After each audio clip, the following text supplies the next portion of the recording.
ನಮಸ್ಕಾರ ವೃಷಭ ರಾಶಿಯ ಸ್ನೇಹಿತರೆ, ಕಳೆದ 2 ವರ್ಷಗಳಿಂದ ನೀವು ಅನುಭವಿಸುತ್ತಿರುವ ಅಸ್ಪಷ್ಟ ತಡೆಗಳು, ಹಣಕಾಸಿನ ಒತ್ತಡಗಳು, ಸಂಬಂಧಗಳಲ್ಲಿನ ಗೊಂದಲಗಳು ಮತ್ತು ಆರೋಗ್ಯದ ಸಣ್ಣ ಅಡಚಣೆಗಳು ಇವುಗಳೆಲ್ಲ 2026ರಲ್ಲಿ ಸ್ಪಷ್ಟ ಉತ್ತರಗಳನ್ನು ಪಡೆಯಲು ಪ್ರಾರಂಭವಾಗುತ್ತವೆ.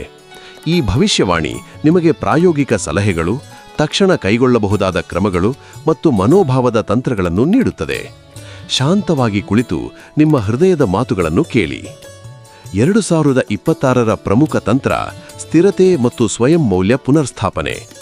ನೀವು ಕಳೆದ 2 ವರ್ಷಗಳಲ್ಲಿ ಎದುರಿಸಿದ ತೊಂದರೆಗಳು ಈಗ ನಿಮಗೆ ಪಾಠಗಳನ್ನು ಕೊಟ್ಟಿವೆ. ಇವುಗಳನ್ನು ಬಳಸಿಕೊಂಡು ನೀವು ಹೊಸ ದಿಕ್ಕಿನಲ್ಲಿ ನಿಲ್ಲಬಹುದು.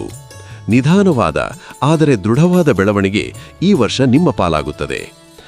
ಸಂಗ ಗೆಲುವುಗಳನ್ನು ಗುರುತಿಸಿ, ಅವುಗಳನ್ನು ಆಚರಿಸಿ ಮತ್ತು ತುರ್ತು ಫಲಕ್ಕಾಗಿ ಒತ್ತಡ ಪಡಬೇಡಿ. ನಿಮ್ಮ ಸಮಸ್ಯೆಗಳ ಸಂಪೂರ್ಣ ಪರಿಹಾರವನ್ನು ನಾನು ವಿಡಿಯೋ ಕೊನೆಯಲ್ಲಿ ಹಂಚಿಕೊಳ್ಳುತ್ತೇನೆ. ಆದ್ದರಿಂದ ಕೊನೆಯವರೆಗೂ ನೋಡಿ ಮತ್ತು ಚಾನಲ್ ಅನ್ನು ಸಬ್ಸ್ಕ್ರೈಬ್ ಮಾಡಿ. ವೃತ್ತಿ ಮತ್ತು ಹಣಕಾಸು. ಉದ್ಯೋಗದಲ್ಲಿ ಏಪ್ರಿಲ್-ಜೂನ್ ಸಮಯದಲ್ಲಿ ಹೊಸ ಜವಾಬ್ದಾರಿಗಳು ಮತ್ತು ನೆಟ್ವರ್ಕಿಂಗ್ ಅವಕಾಶಗಳು ಬರುತ್ತವೆ. ಕಳೆದ 2 ವರ್ಷಗಳಲ್ಲಿ ನೀವು ಮಾಡಿದ ಸಣ್ಣ ಪ್ರಯತ್ನಗಳು ಈಗ ಫಲ ನೀಡಲು ಪ್ರಾರಂಭಿಸುತ್ತವೆ.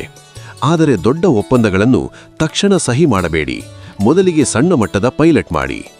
ನಿಮ್ಮ ಸಾಧನೆಗಳನ್ನು ದಾಖಲೆ ಮಾಡಿ ಮತ್ತು ನಿರಂತರವಾಗಿ ನಿಮ್ಮ ಕೌಶಲ್ಯಗಳನ್ನು ಅಪ್ಡೇಟ್ ಮಾಡಿ. ವ್ಯಾಪಾರದಲ್ಲಿ ಹೊಸ ಮಾರ್ಗಗಳನ್ನು ಪ್ರಯೋಗಿಸಲು ಇದು ಸೂಕ್ತ ಸಮಯ. ಗ್ರಾಹಕರ ಪ್ರತಿಕ್ರಿಯೆ ಮೇಲೆ ಗಮನಹರಿಸಿ ಮತ್ತು ಸೇವೆಯನ್ನು ಸುಧಾರಿಸಿ. ದೊಡ್ಡ ಹೂಡಿಕೆಗಳನ್ನು ಮಾಡುವ ಮೊದಲು ತ್ವರಿತ ಲಾಭದ ಆಕಾಂಕ್ಷೆಯಿಂದ ದೂರಿರಿ. ಹಣಕಾಸು ಸಲಹೆ. ತುರ್ತು ನಿಧಿ ಸ್ಥಾಪಿಸಿ. 3 ತಿಂಗಳ ಖರ್ಚುಗಳನ್ನು ಕವರ್ ಮಾಡುವಷ್ಟು ನಿಧಿ ಇರಲಿ. ಪ್ರತಿದಿನ 7 ದಿನದ ಖರ್ಚು ದಾಖಲಿಸಿ ಮತ್ತು ಅನಗತ್ಯ ವೆಚ್ಚಗಳನ್ನು ಕಡಿಮೆ ಮಾಡಿ. ನೀವು ಕಳೆದ 2 ವರ್ಷಗಳಲ್ಲಿ ಹಣದ ಬಗ್ಗೆ ತೊಂದರೆ ಅನುಭವಿಸಿದ್ದರೆ ಈ ವರ್ಷ ಸಣ್ಣ ನಿರ್ವಹಣಾ ಕ್ರಮಗಳು ದೊಡ್ಡ ಭದ್ರತೆಯನ್ನು ತರುತ್ತವೆ. ಪ್ರೇಮ, ಸಂಬಂಧ ಮತ್ತು ಆರೋಗ್ಯ. ಸಂಬಂಧಗಳಲ್ಲಿ ಸಿಂಗಲ್ಗಳಿಗೆ ಹೊಸ ಪರಿಚಯಗಳು, ಸ್ನೇಹಿತರು ಮತ್ತು ಸಾಮಾಜಿಕ ಕಾರ್ಯಕ್ರಮಗಳ ಮೂಲಕ ಬರುತ್ತವೆ.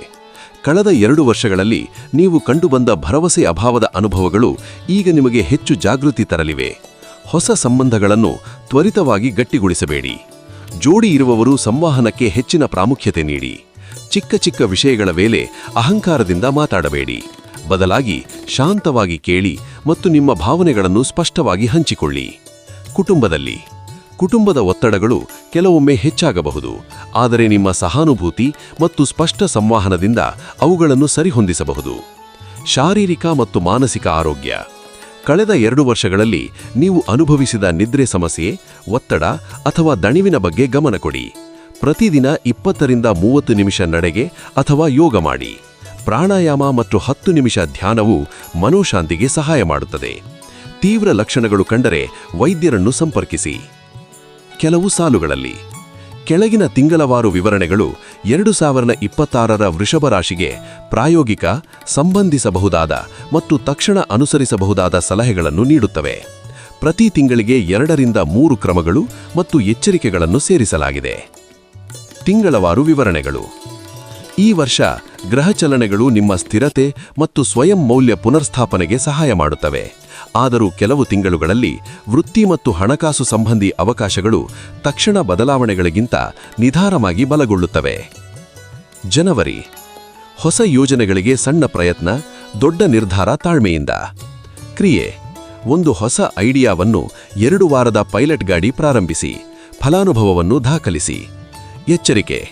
ದೊಡ್ಡ ಹೂಡಿಕೆ ಅಥವಾ ಉದ್ಯೋಗ ಬದಲಾವಣೆಯನ್ನು ತಕ್ಷಣ ಸ್ವೀಕರಿಸಬೇಡಿ. ಮೊದಲಿಗೆ ಫಲಿತಾಂಶಗಳನ್ನು ಪರಿಶೀಲಿಸಿ. ಫೆಬ್ರವರಿ. ಸಂಬಂಧಗಳಲ್ಲಿ ಸಂವಹನ ಮುಖ್ಯ. ತಪ್ಪುಮರ್ಥಗೊಳ್ಳಲು ಸಮಯ ಕೊಡಿ. ಕ್ರಿಯೆ. ಪ್ರತಿದಿನ 5 ನಿಮಿಷದ ನಿಜವಾದ ಮಾತುಕತೆ ಸಮಯ ಮೀಸಲಿಡಿ. ಎಚ್ಚರಿಕೆ. ತೀವ್ರ ಭಾವನೆಗಳಲ್ಲಿ ಇರುವಾಗ ತಕ್ಷಣ ನಿರ್ಣಯ ತೆಗೆದುಕೊಳ್ಳಬೇಡಿ.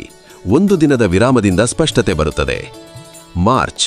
ಹಣಕಾಸು ಪರೀಕ್ಷೆ, ಬಜೆಟ್ ತಿದ್ದಿ. ಕ್ರಿಯೆ. 7 ದಿನದ ಖರ್ಚು ದಾಖಲಿಸಿ ಮತ್ತು 3 ಅನಗತ್ಯ ವೆಚ್ಚಗಳನ್ನು ಕಡಿಮೆ ಮಾಡಿ. ಎಚ್ಚರಿಕೆ. ಸಾಲದ ಪುನರ್ಸಂರಚನೆ ಅಥವಾ ಹೊಸ ಸಾಲ ತೆಗೆದುಕೊಳ್ಳುವ ಮೊದಲು ಶಾರ್ಟ್ ಟರ್ಮ್ ಲಾಭದ ಬದಲು ದೀರ್ಘಕಾಲಿಕ ಸ್ಥಿರತೆಯನ್ನು ಗಮನಿಸಿ. ಏಪ್ರಿಲ್. ನೆಟ್ವರ್ಕಿಂಗ್ ಮತ್ತು ವೃತ್ತಿ ಅವಕಾಶಗಳು, ಹೊಸ ಸಂಪರ್ಕಗಳನ್ನು ಬೆಳೆಸಿರಿ. ಕ್ರಿಯೆ. ಪ್ರತಿ ವಾರಕ್ಕೆ ಕನಿಷ್ಠ 1 ವೃತ್ತಿ ಸಂಪರ್ಕವನ್ನು ಸ್ಥಾಪಿಸಿ. ಲಿಂಕ್ಡ್ಇನ್ ಅಥವಾ ಸ್ಥಳೀಯ ಸಮಾರಂಭಗಳಲ್ಲಿ ಸಕ್ರಿಯರಾಗಿರಿ. ಎಚ್ಚರಿಕೆ. ಹೊಸ ಒಪ್ಪಂದಗಳನ್ನು ತಕ್ಷಣ ಒಪ್ಪಿಕೊಳ್ಳುವ ಮೊದಲು ಶಾರ್ಟ್ ಟರ್ಮ್ ಪೈಲಟ್ಗಳನ್ನು ನಿರ್ವಹಿಸಿ. ಮೇ, ಆರೋಗ್ಯಕ್ಕೆ ವಿಶೇಷ ಗಮನ, ವಿಶ್ರಾಂತಿ ಅವಶ್ಯ. ಕ್ರಿಯೆ, ನಿದ್ರೆ ಹೈಜೀನ್ ಅನುಸರಿಸಿ ವಾರಕ್ಕೆ 2 ದಿನ 30 ನಿಮಿಷದ ತೀವ್ರ ವಿಶ್ರಾಂತಿ. ಎಚ್ಚರಿಕೆ, ಕ್ರೋನಿಕ್ ಲಕ್ಷಣಗಳನ್ನು ನಿರ್ಲಕ್ಷಿಸಬೇಡಿ, ತಕ್ಷಣ ವೈದ್ಯರ ಸಲಹೆ ಪಡೆಯಿರಿ.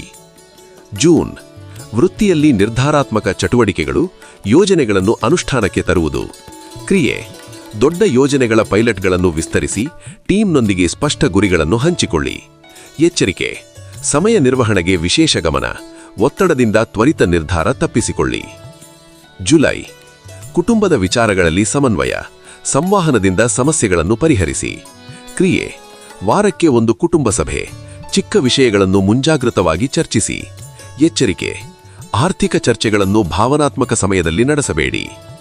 ಆಗಸ್ಟ್, ಸೃಜನಶೀಲತೆ ಮತ್ತು ಕಲಿಕೆ, ಹೊಸ ಹವ್ಯಾಸಗಳನ್ನು ಪ್ರಾರಂಭಿಸಲು ಸೂಕ್ತ ಸಮಯ. ಕ್ರಿಯೆ, ಹೊಸ ಕೋರ್ಸ್ ಅಥವಾ ಹವ್ಯಾಸಕ್ಕೆ ನೋಂದಣಿ ಮಾಡಿ, ಸಣ್ಣ ಗುರಿಗಳನ್ನು ನಿಗದಿಗೊಳಿಸಿ. ಎಚ್ಚರಿಕೆ, ಸಮಯವನ್ನು ಸಮರ್ಪಕವಾಗಿ ಹಂಚಿಕೊಳ್ಳಿ, ಕಾರ್ಯಜೀವನ ಸಮತೋಲನ ಕಾಪಾಡಿ. ಸೆಪ್ಟೆಂಬರ್, ವೃತ್ತಿಯಲ್ಲಿ ಸ್ಥಿರತೆ, ದೀರ್ಘಕಾಲಿಕ ಯೋಜನೆಗಳನ್ನು ರೂಪಿಸಿ. ಕ್ರಿಯೆ, 1 ವರ್ಷದ ಯೋಜನೆ ರೂಪಿಸಿ ಮತ್ತು ಪ್ರಮುಖ ಮೈಲುಗಲ್ಲುಗಳನ್ನು ಗುರುತಿಸಿ. ಎಚ್ಚರಿಕೆ, ತ್ವರಿತ ಲಾಭದ ಆಕಾಂಕ್ಷೆಯಿಂದ ದೂರಿರಿ, ದೀರ್ಘಕಾಲಿಕ ದೃಷ್ಟಿ ಮುಖ್ಯ. ಅಕ್ಟೋಬರ್, ಭಾವನಾತ್ಮಕ ಸಮತೋಲನ, ಸಂಬಂಧಗಳಲ್ಲಿ ಗಾಢ ಸಂಭಾಷಣೆ. ಕ್ರಿಯೆ, ಸಂಬಂಧಗಳಲ್ಲಿ ನಿರ್ದಿಷ್ಟ ಭಾವನೆಗಳನ್ನು ಹಂಚಿಕೊಳ್ಳಲು ಸಮಯ ಮೀಸಲಿಡಿ. ಎಚ್ಚರಿಕೆ, ಭಾವನಾತ್ಮಕ ನಿರ್ಣಯಗಳನ್ನು ತ್ವರಿತವಾಗಿ ತೆಗೆದುಕೊಳ್ಳಬೇಡಿ. ನವೆಂಬರ್, ಹಣಕಾಸು ಅವಕಾಶಗಳು, ಜಾಗರೂಕತೆಯಿಂದ ಹೂಡಿಕೆ ಮಾಡಿ. ಕ್ರಿಯೆ, ಸಣ್ಣ ಮಟ್ಟದ ಹೂಡಿಕೆಗಳನ್ನು ಪ್ರಾರಂಭಿಸಿ ಮತ್ತು ಫಲಿತಾಂಶಗಳನ್ನು 3 ತಿಂಗಳಿಗೊಮ್ಮೆ ಪರಿಶೀಲಿಸಿ. ಎಚ್ಚರಿಕೆ, ಸ್ಕೀಮ್ ಆಧಾರಿತ ವೇಗದ ಲಾಭದ ವಾಗ್ದಾನಗಳಿಗೆ ಎಚ್ಚರಿಕೆ ವಹಿಸಿ. ಡಿಸೆಂಬರ್, ವರ್ಷಾಂತ್ಯ ವಿಮರ್ಶೆ, ಮುಂದಿನ ವರ್ಷದ ಗುರಿಗಳನ್ನು ನಿರ್ಧರಿಸಿ. ಕ್ರಿಯೆ, ವರ್ಷದ ಸಾಧನೆಗಳನ್ನು ದಾಖಲಿಸಿ, ಮುಂದಿನ ವರ್ಷದ 3 ಪ್ರಮುಖ ಗುರಿಗಳನ್ನು ನಿಗದಿಗೊಳಿಸಿ. ಎಚ್ಚರಿಕೆ, ವರ್ಷಾಂತ್ಯದ ತೀವ್ರ ನಿರ್ಧಾರಗಳನ್ನು ತಕ್ಷಣ ಕೈಗೊಳ್ಳಬೇಡಿ, ಯೋಜಿತ ಕ್ರಮಗಳನ್ನು ರೂಪಿಸಿ. ಉಪಾಯಗಳು, ತಕ್ಷಣ ಕೈಗೊಳ್ಳುವ ಕ್ರಮಗಳು ಮತ್ತು ಸಮಾಪನೆ. ಪ್ರತಿದಿನದ ಸರಳ ಅಭ್ಯಾಸಗಳು: ಬೆಳಗ್ಗೆ 5 ರಿಂದ 10 ನಿಮಿಷ ಧ್ಯಾನ, ದಿನದ ಆರಂಭದಲ್ಲಿ ಧನ್ಯವಾದದ ಮನೋಭಾವ, ರಾತ್ರಿ 5 ನಿಮಿಷ ದಿನದ ವಿಮರ್ಶೆ. ಪ್ರತಿದಿನ ಒಂದು ಸಣ್ಣ ಸಾಧನೆಯನ್ನು ಬರೆಯಿರಿ, ಇದು ನಿಮ್ಮ ಆತ್ಮವಿಶ್ವಾಸವನ್ನು ಹೆಚ್ಚಿಸುತ್ತದೆ. ತಕ್ಷಣ ಕೈಗೊಳ್ಳಬಹುದಾದ 3 ಕ್ರಮಗಳು: ಮುಂದಿನ 6 ತಿಂಗಳಿಗೆ ಒಂದು ಸ್ಪಷ್ಟ ಆರ್ಥಿಕ ಗುರಿಯನ್ನು ಬರೆದು ಅದಕ್ಕೆ 3 ಸಣ್ಣ ಹಂತಗಳನ್ನು ನಿರ್ಧರಿಸಿ. ನಿಮ್ಮ ಕೆಲಸ ಸಂಬಂಧಿ ಒಬ್ಬರೊಂದಿಗೆ 15 ನಿಮಿಷದ ಪ್ರಾಮಾಣಿಕ ಸಂಭಾಷಣೆಯನ್ನು ಯೋಜಿಸಿ. ಪ್ರತಿದಿನ 10 ನಿಮಿಷ ಧ್ಯಾನ ಅಥವಾ ಪ್ರಾಣಾಯಾಮಕ್ಕೆ ಸಮಯ ಮೀಸಲಿಡಿ. ದೃಢ ಸಂಕಲ್ಪ: ನಾನು ಸ್ಥಿರತೆ, ಶ್ರದ್ಧೆ ಮತ್ತು ಪ್ರಾಮಾಣಿಕತೆಯಿಂದ ನನ್ನ ಗುರಿಗಳನ್ನು ಸಾಧಿಸುತ್ತೇನೆ. ಪ್ರತಿದಿನ ಬೆಳಗ್ಗೆ 21 ಬಾರಿ ಮನಸ್ಸಿನಲ್ಲಿ ಅಥವಾ ಧ್ವನಿಯಲ್ಲಿ ಪುನರಾವರ್ತಿಸಿ. ಸಮಾಪನ ಮಂತ್ರ: ಶಾಂತ ಮನಸ್ಸಿನಿಂದ ಓದಿ. ಓಂ ಶ್ರೀಂ ವೃಷಭಾಯ ನಮಃ. ನಿಮ್ಮ ಪ್ರಯತ್ನಗಳಿಗೆ ಶುಭವಾಗಲಿ. ಧನ್ಯವಾದಗಳು.